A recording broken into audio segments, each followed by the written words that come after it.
Perkenalkan nama saya Aladia Konita Arofa dengan NIM 182230054. Nah, kali ini saya akan melakukan pembuatan video Internet of Things kembali dengan tema menyambungkan ESP32 dengan MQTT Broker. Nah, yang membedakan video ini dengan video sebelumnya, di sini saya menggunakan last will and testament di mana ketika koneksi ESP32 terputus, maka ia akan mengeluarkan print ESP32 terputus dan di web Hive MQ akan keluar message berupa ESP32 terputus.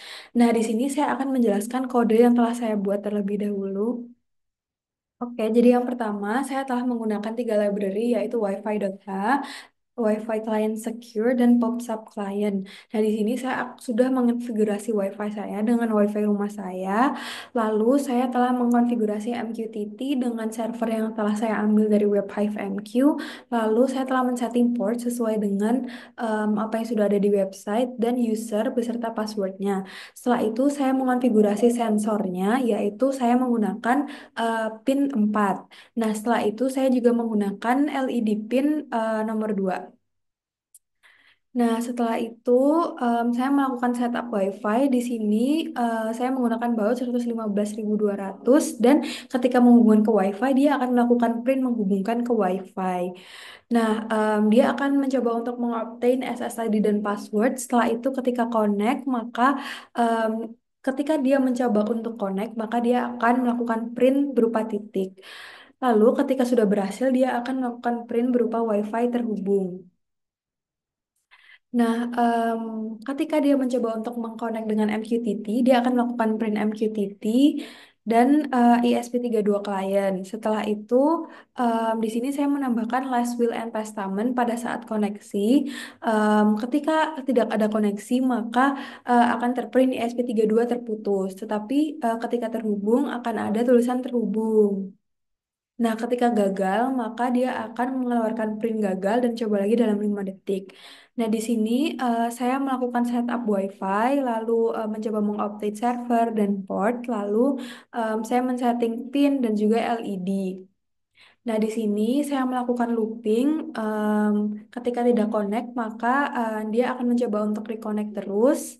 Lalu dia mencoba untuk membaca pin dari peer-nya. Lalu ketika ada motion atau gerakan, dia akan print gerakan terdeteksi. Sedangkan jika tidak ada gerakan, maka dia akan print tidak ada gerakan.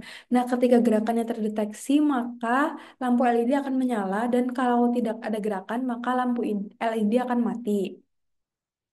Nah, di sini saya akan menjelaskan rangkaian saya terlebih dahulu.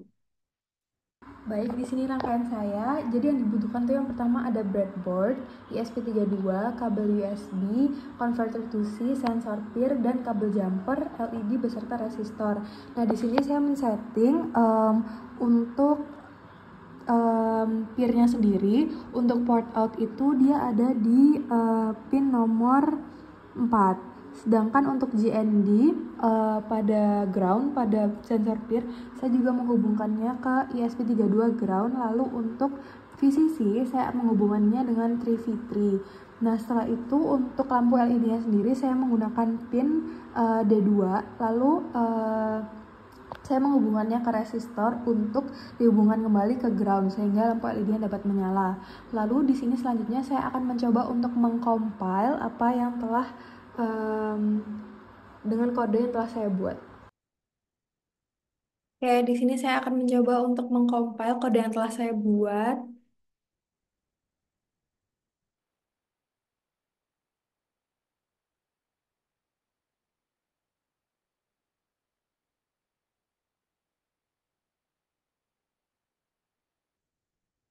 Oke, di sini kodenya telah berhasil untuk uploading. Lalu di sini saya akan membuka serial monitor. Karena belum ada gerakan, maka di sini mengirim pesan tidak ada gerakan. Nah, karena tidak ada gerakan juga, ketika saya rekam ini, LED-nya masih mati. Sedangkan saya akan mencoba untuk melakukan gerakan pada sensor peer.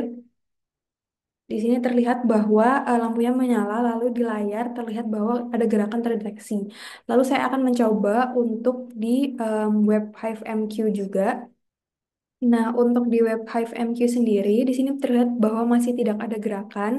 Lalu ketika saya mencoba untuk melakukan gerakan,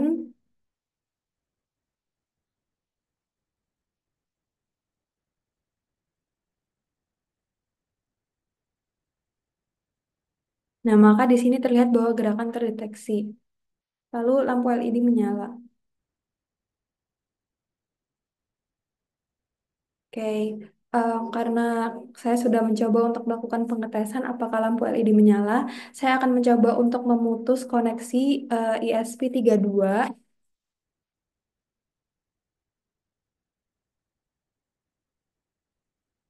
Di sini saya akan mencopot converter to C saya, sehingga ISP32 koneksinya akan terputus.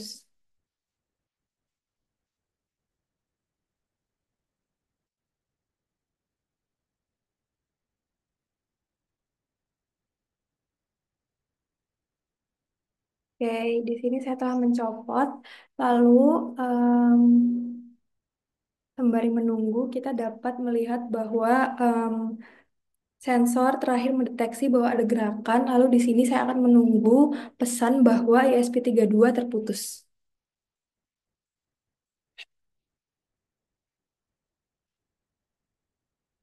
Nah, di sini karena saya telah memutus ISP32, maka terlihat di web HiveMQ bahwa koneksi ISP32 terputus dan last will and testament sudah berhasil untuk dilakukan. Baik, sekian video presentasi dari saya terkait dengan last will dan testament lalu menghubungkan dengan MQTT broker. Terima kasih banyak. Mohon maaf apabila terdapat kesalahan selama pembuatan video.